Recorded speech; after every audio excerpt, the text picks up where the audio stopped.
what you said is so potent, because when you do that, when you make a vow or commitment to yourself, and a resolution is that just that same kind of feeling, and it holds that same kind of energy, and then you don't follow through, like what you talked about, it creates like a schism, an internal schism, that you can't trust yourself to do what you say that you're going to do.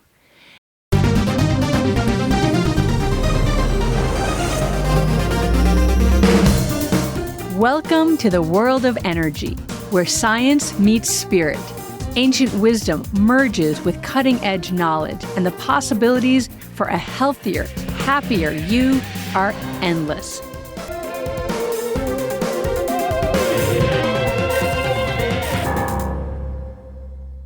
Hi, everybody. Welcome back to another episode of Energy Works, our last episode of our first year of podcasting.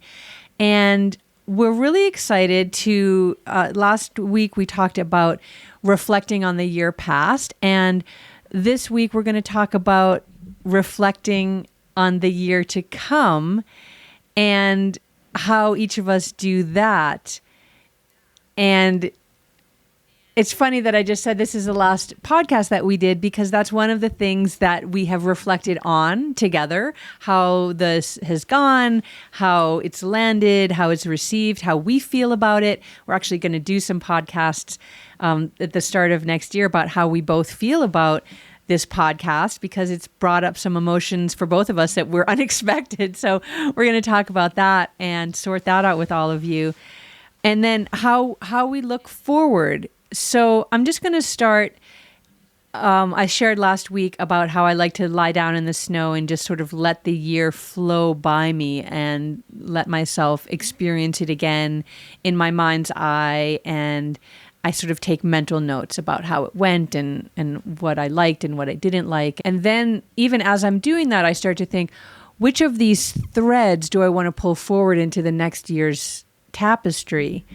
And so even though maybe I haven't yet started to use the metric that Blaine shared, there's this still internal feeling sense of, this is the project that's going to bring me joy, that I'm excited about. You can feel that emotion. And so that's an easy one to pull forward. This is one that I know I have to complete. And so my willpower gets really fired up on that. Even though I might not feel as much joy, there's this other emotion of completion of a work project or something that I want to do. So there's like those ideas that as I'm reflecting, I'm also thinking, what am I done with? What am I ready to just like shake my hands? I'm complete with that. I'm good. Whether it is completed or not, there's times where I'm just like, I'm done, I'm out, whether that means I'm out on Gen 1 or it's like I'm, withdrawing from this text message thread. If you're on like one of those crazy texts, you're like, I'm done with that or whatever. I've just taken a long break from scrolling through the news.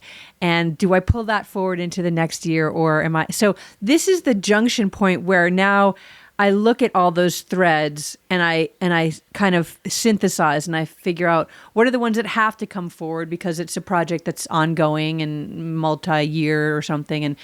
And then what are the ones that I'm really excited? And then are there new things that I'm excited to do? Like what project have I been putting off, or something that doesn't have to be a project that I've been putting off because I don't think I have the time or emotional energy or physical energy to do it. So what new thing do I want to embark on?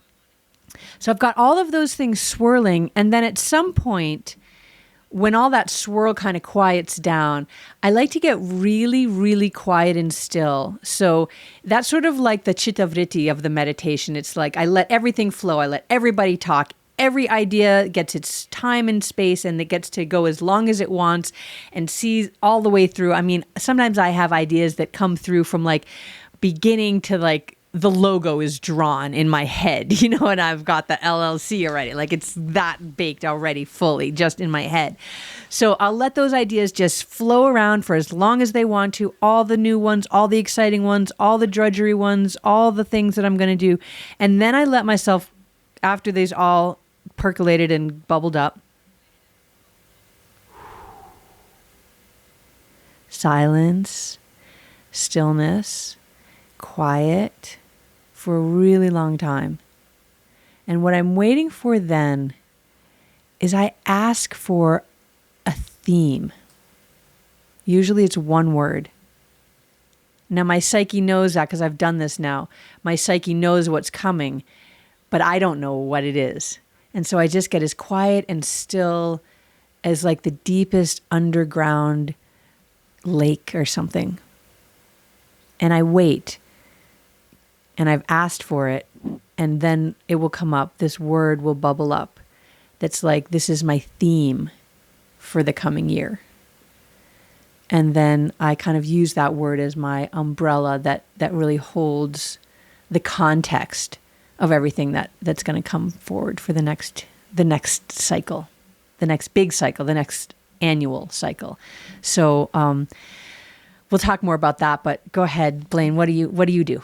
Yeah. Hi, everybody. I'm already kind of laughing because mine is different. It's, I guess, more metal. And I love this. Let me say this. I do have a planner that it's not a calendar or a schedule. It is a planner that facilitates this process.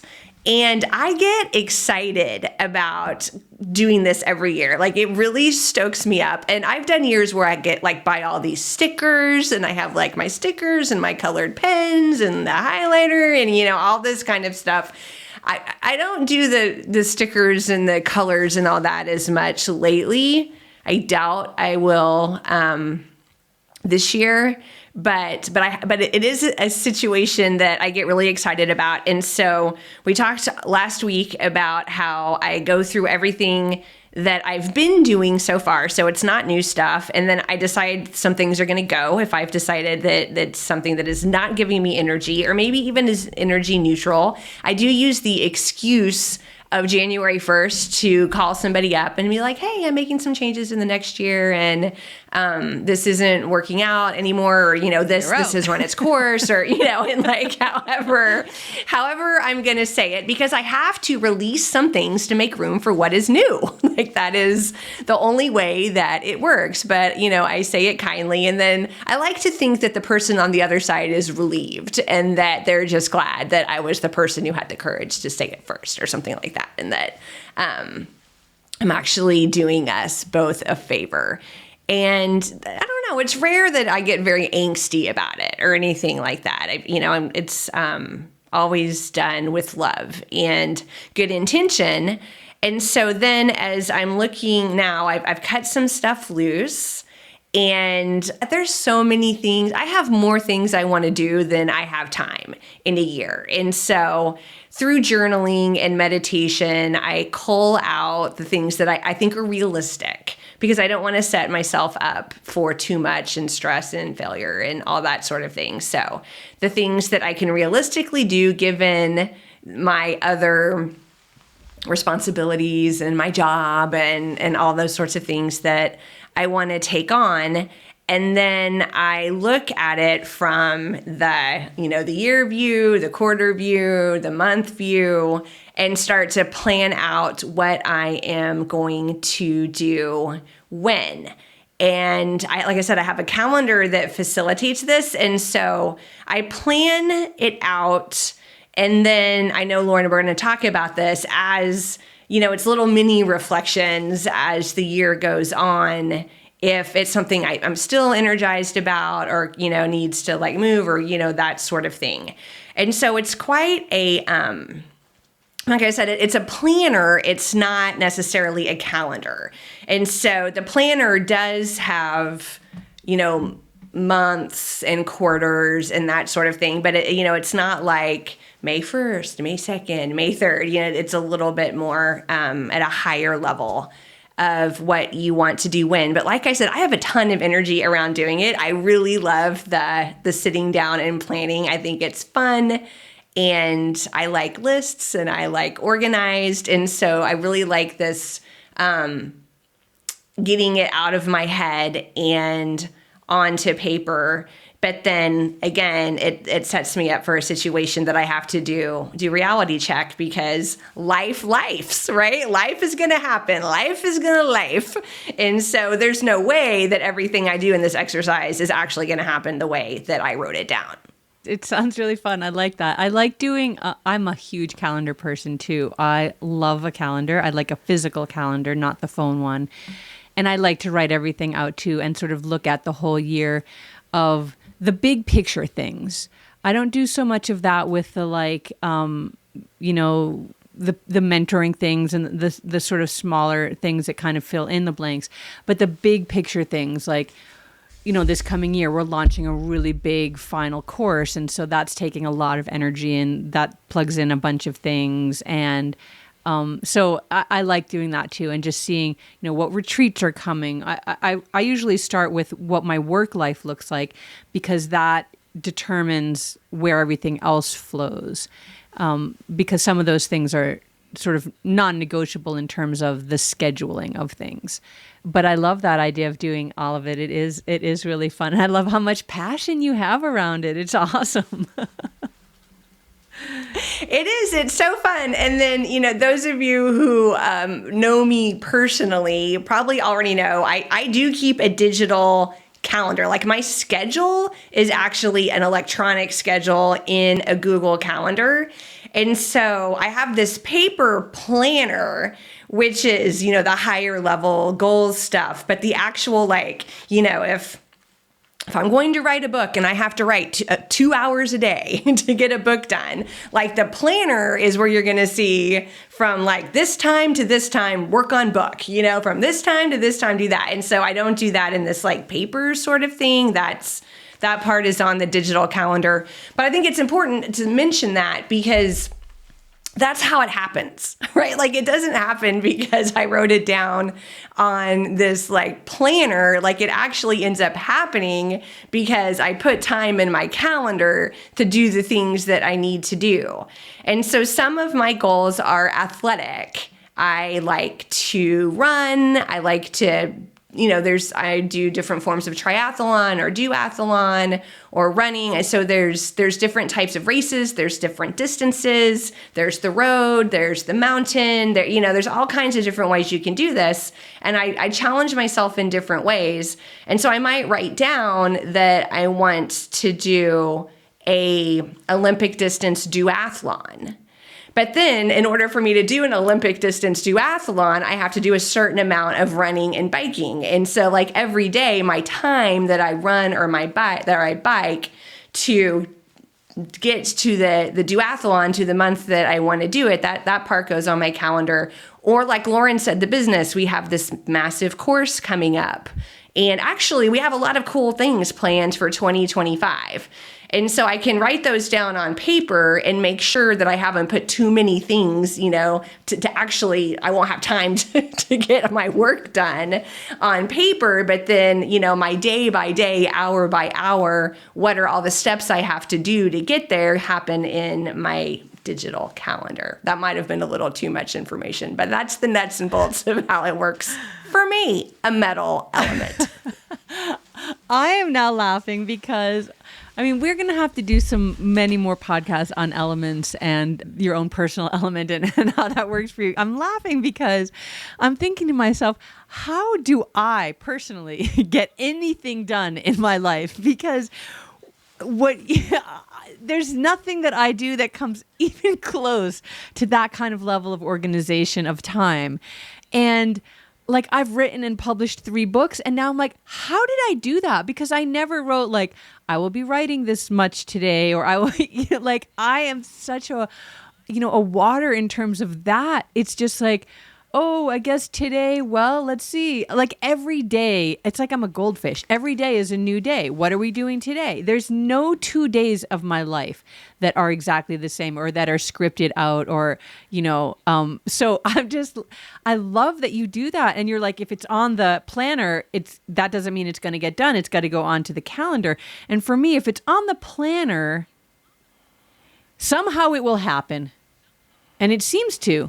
I don't know how, but by the end of the year, there's another book I wrote. I have not writing a book this year. I'm just letting you all know. But you know what I mean? Like this happened. I said this was going to, or sometimes it doesn't even get written down on the big planner, but I've got this idea or this passion and I'm going to follow it. And months later, I'm like, wow, I did that.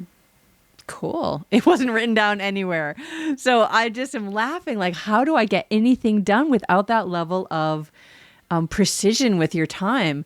Again, this is like an elemental thing, how each of us is so different. We all live our lives and accomplish the goals in our lives in very, very different ways. And so, again, I'd love for you all to drop in the chat, like, what do you do to ensure that your goals or your resolutions become manifest? And maybe now we can talk for a moment about that reflective process, because we can start the year with, all these goals. We're going to do this, this, this, and, all of these different areas. These are my personal goals. These are my sports goals and my professional goals. These are my relationship goals. These are my, diet and nutrition goals. These are my political goals or my global giving back goals, right? I probably missed 10, areas.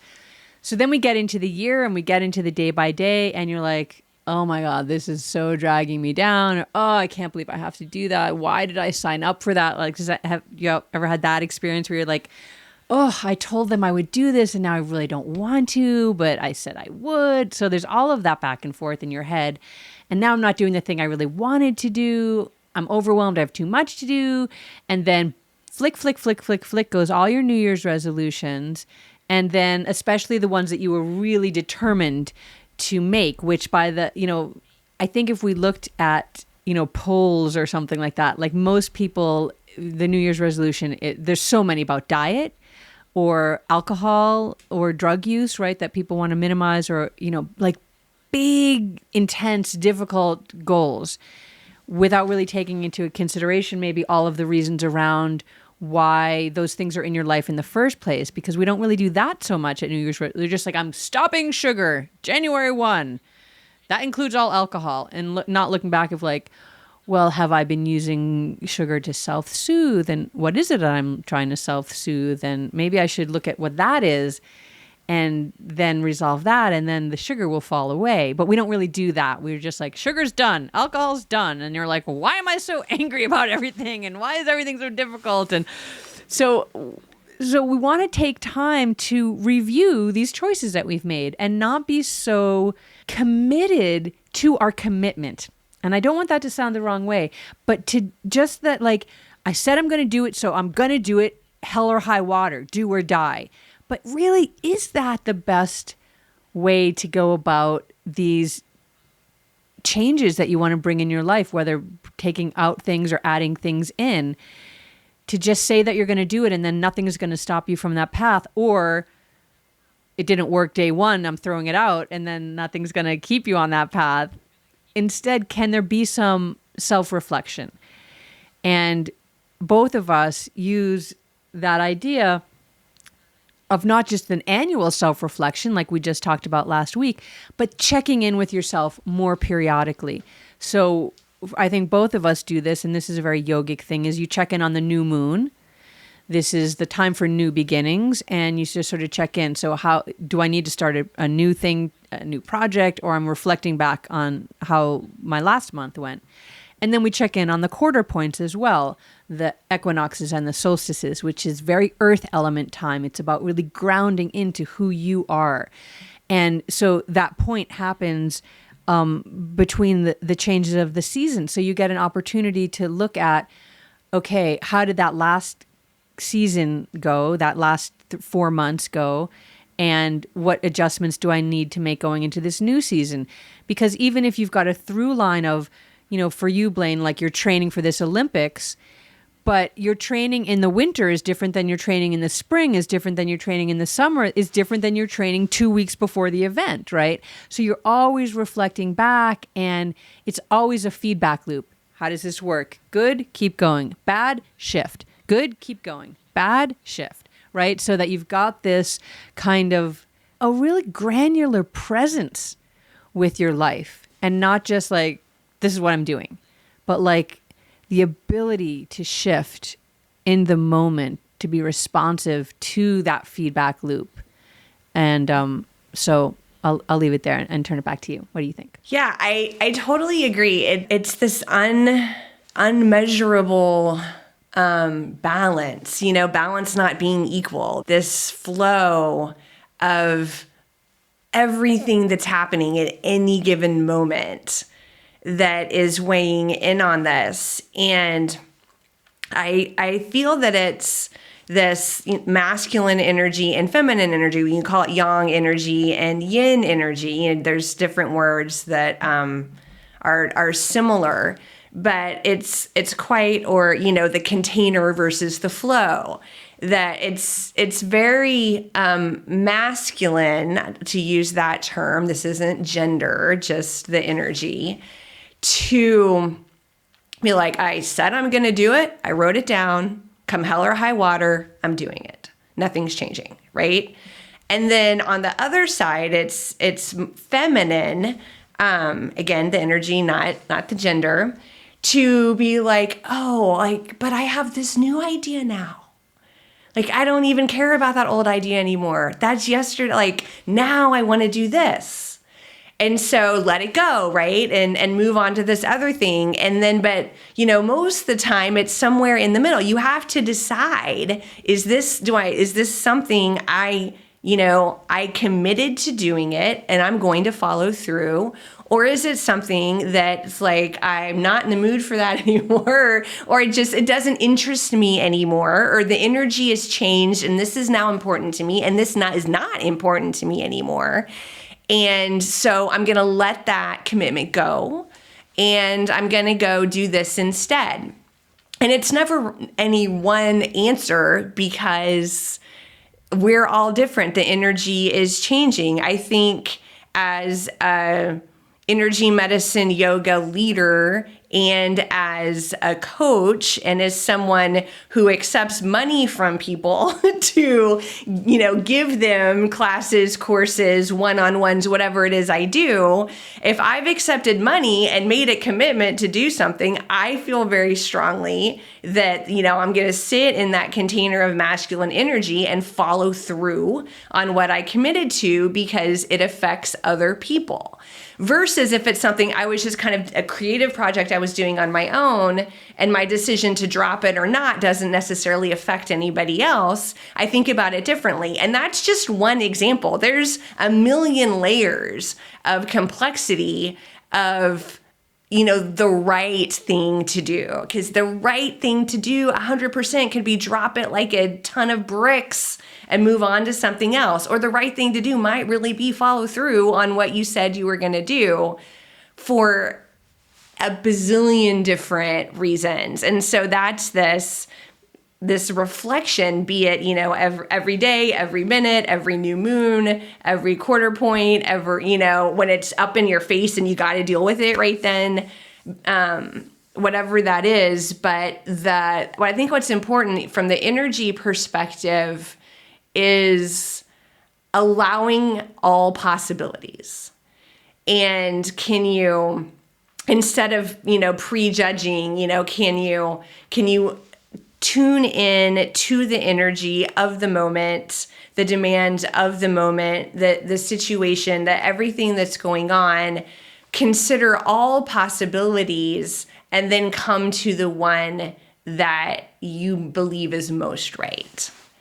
And I think these reflection points that you put in, obviously emergencies happen and you have to decide things right at the moment. But when when you have more of a normal flow, I would say these checkpoints, it's good to actually go through this because it requires presence. And so you can thoughtfully make these decisions to continue with something or not, instead of, other things making that decision for you. Do you look at it that way, Lauren? Yeah, it's interesting.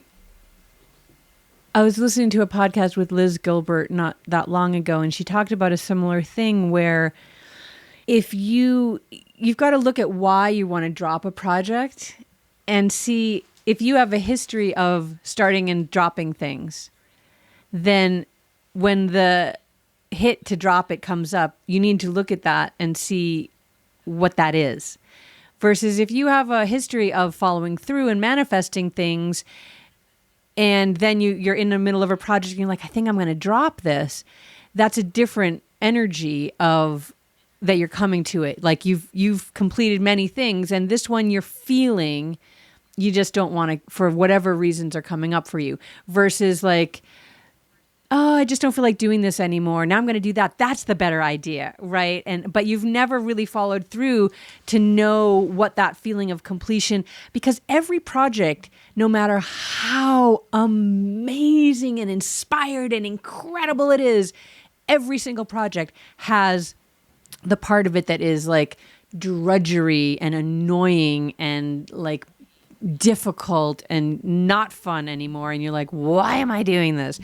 And so you've got to have that the will, the strength, the energy to see yourself through those challenging parts by that overall sense that this is the right project to do, versus just when it gets tough, I'm out, right? So you've got to be able to sort of track yourself with, are you a completer? Do you complete things? Do you complete projects? Or are you, I used to call myself a dilettante, right? Because I would be into a little thing for a little while, and then I'd flit off into something else, and I'd do that for a little while, and I'd flit off into something else. It was like jack of all trades, master of none, right? And so you don't get a lot completed then. You don't make forward motion. There's that story that they say, if you're digging for a well, you don't dig 100 shallow holes in the yard, right? You dig one hole really deeply until you hit the water. And so that's, I think, a part of the reflection. And another piece that I'm really, I think we're going to have to do a series of podcasts about this, because you've talked about it now today and last time as well. But I feel like it would be really valuable and powerful to share with people. It's not just a mental construct of like, this is what I want to do, and this is what I'm going to do. And then, oh, I failed to do that. Oh, like I fell off the wagon, or whatever that wagon is. But there's an energy underneath all of that, an energy that propels you and helps you and supports you to continue through the projects that you're going to do. And when you talked about that little checklist that you do, you sort of touched on that. It's like, does this bring you energy? Does it give you more energy, or does it give you less energy, or is it sort of neutral? And so I think it will be valuable, maybe sooner than later. Maybe we'll, do this sooner than later, to share with everybody the energetic ways of getting to that knowledge. And truly, it's more wisdom than knowledge, because it's the wisdom of the body that is telling you, so that you don't need to default to the, like, do I want to do this? Do I not? Maybe today you don't want to do it, but, like all of those thoughts in the head that just, again, the chitta-vrittis of like what I'm going to do, and no, I'm not going to do this, and I'm not going to do it if they tell me to do that, and no one's going to make me quit. Like all of those things, right? It's like there is a deeper, quieter, more powerful wisdom of the body that can really support you in these choices and these decisions that you make of how to use your time. Because we have, one of the other things that these reflective times of year and the turning of the page show us, the movement of time. Time is moving forward. It is a one-way arrow. Even though we go back and forth in time all the time, our lives are moving forward in a one direction trajectory. And so part of that reflection, and then looking forward, especially the reason we do it this time of year, the metal time of year moving into the water time of year. Metal is about endings. Water is about beginnings. So we're turning that page. Metal is about gathering the wisdom, and water is about the field of all possibilities. And so it's this time where we look at the preciousness of our lives and our days and of our hours, and what is it that we want to do? What is going to support us on our path the most effectively, the most powerfully, the most, we want to be able to ultimately, this reflection may take, hopefully, if we're lucky, will take place on our deathbed, and we will reflect back on our lives and be at peace. And so, some of these longevity practitioners teach, if you want to be able to do something at 100, like say, Blaine, you want to be able to run a marathon at 100 years old, here are all the things you need to do now so that when you're 100, you will be able to run that marathon. And so if the goal is to be on your deathbed and be at peace and feel content with the contents of your life, you need to be doing that all along the way. And especially the emotional pieces, because at the end of your life, there's not a lot of people that are on their deathbed thinking, I wish I made more money. I really wish I had another $1 million in the bank right now because I'm about to die and that would be really helpful. No, that's not what people are thinking. They're like, I wish I had reconnected with my long lost sister, or I wish I had, healed that relationship with myself. I wish I had loved myself more. I wish I wasn't so hard on myself. Okay, so extrapolate back and start that now. That self-reflection, that feedback loop of contentment and of peace and of joy, and let that be the through line that guides you to the decisions and choices of how you're going to use every hour of your day for the projects that you want to accomplish. Lauren, that was so beautiful. I don't really have anything to add. I feel like maybe one thing to touch on before we wrap is this, because I think you touched on it without saying the word, this trust, right? The trusting yourself. And I do think back to the Liz Gilbert conversation that you listened to, when you're just like, okay, I have a commitment. Okay, I don't want to do that anymore. I have a commitment. I don't want to do that anymore. I have it, then you do lose some trust in yourself. Because every time you make a commitment to yourself and you let yourself down, and make a commitment to yourself and let yourself down, it's harder to believe in your own commitments to yourself, and easier to let yourself down. And back, to this energy that I do think we should talk about it more, because it's, we don't want to make this too long of a podcast or get too, off where we are kind of at the end of the year and the energy that we're talking about here. But I think that ties into the energy you're talking about, the energy that is putting all of this together for you and supporting you and conspiring to support you because you wouldn't have the idea if it wasn't possible, right? It just would never have entered your head. So the energy, without a doubt, is there.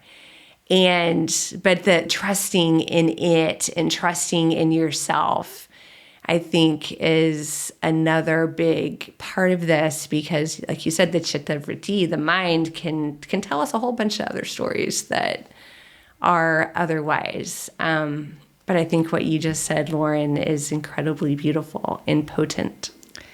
I want to add something on, because you brought a really powerful piece in that one about trust. And especially at this time of year, when we go in and there is that field of New Year's resolutions, like we can't deny that like everyone's talking about it, and it's in the top 10 this and da da da da that and all that.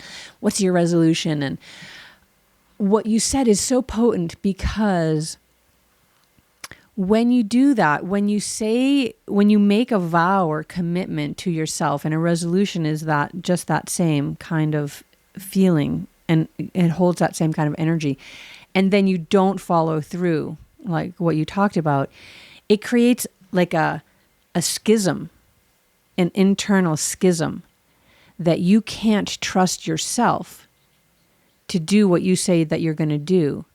And while that might not sound like a huge thing, energetically, it's actually a very huge thing. It's a very big thing for you energetically, because it becomes a lie that you're telling yourself.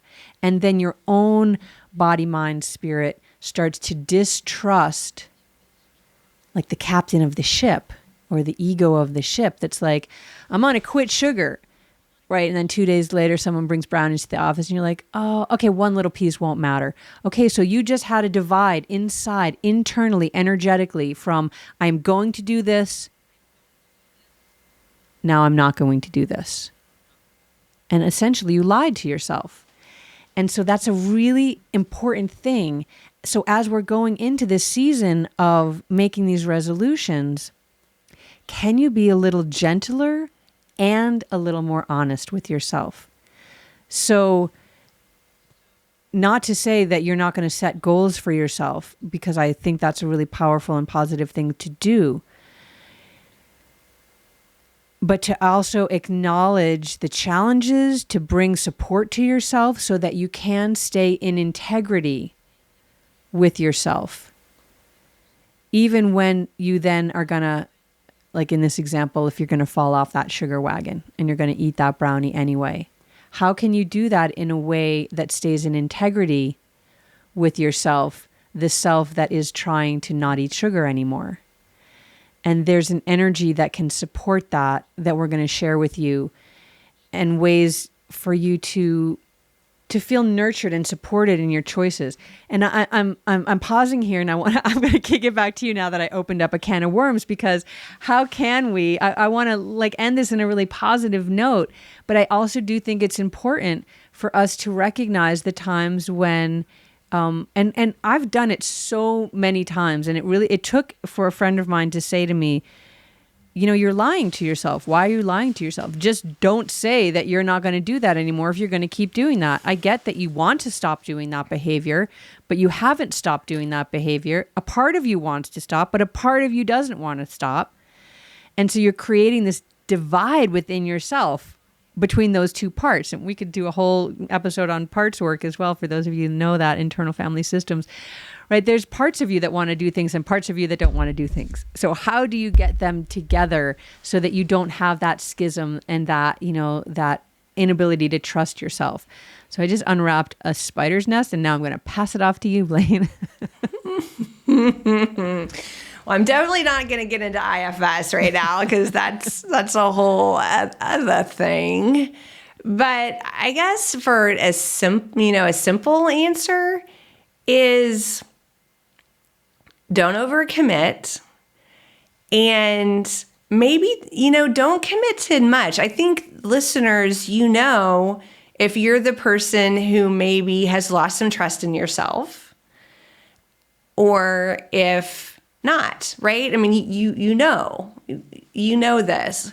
And so if you're a person who has lost some trust in yourself, try to select something if you are going through some sort of intention setting at this time of year. You have to rebuild the trust.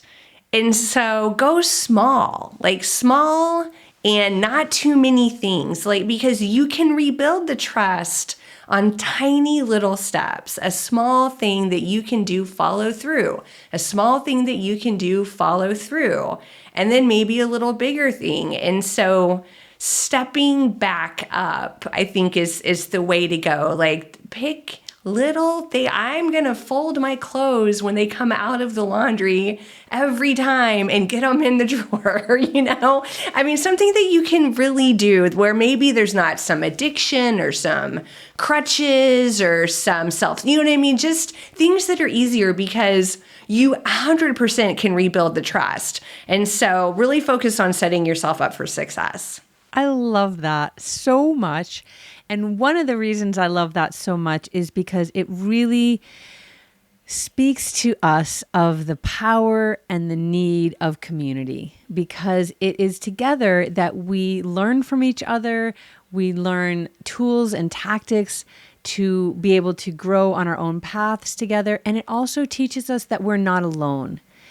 And so when you get to a place where you feel like, oh, I just opened up a spider's nest of weirdness in my brain, what do I do with that? You pass it to your buddy, and she unpacks it in a way that gives you back a gem, and you're like, oh, right.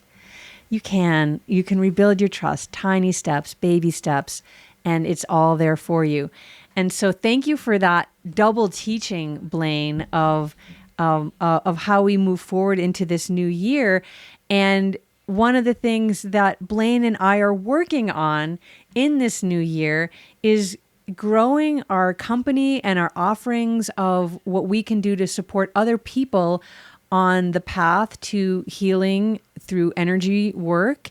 And we are doing that together. And it makes it so much easier and so much more powerful. It is truly the essence of yin and yang, is these oppositional forces that are in constant relationship and communication that bring forth something greater. And in the middle of the yin and the yang is the joy, what we call in our tradition, the radiant circuit energy. The joy is kind of that like, glue isn't the right word, but the lubrication really of these disparate forces is joy, is healing, is this childlike wonder at this entire incredible universe that we're all a part of. So thank you for that, Blaine. Thank you for everybody that is tuning in and listening. And you are part of the field with us. And this is, again, the interaction of energy. We wouldn't be here without you. And so we've really appreciated so much your tuning in to help us understand energy better and share that out with you. It's been so much fun starting this podcast. And I'm really glad, Blaine, that you are my partner on this podcast. It has just been a joy. And thanks everyone for listening. And Blaine, you end. What are your last thoughts before this year turns again?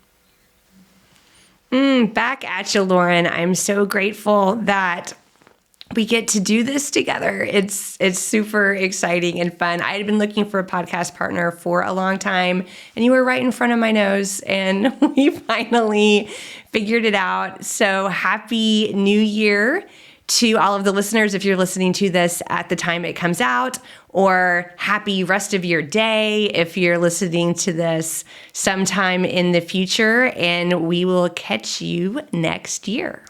Peace, everybody. Alrighty, energy fans, that's a wrap on another positively charged episode of Energy Works.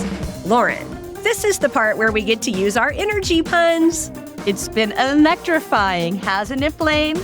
We hope you've enjoyed it as much as we have.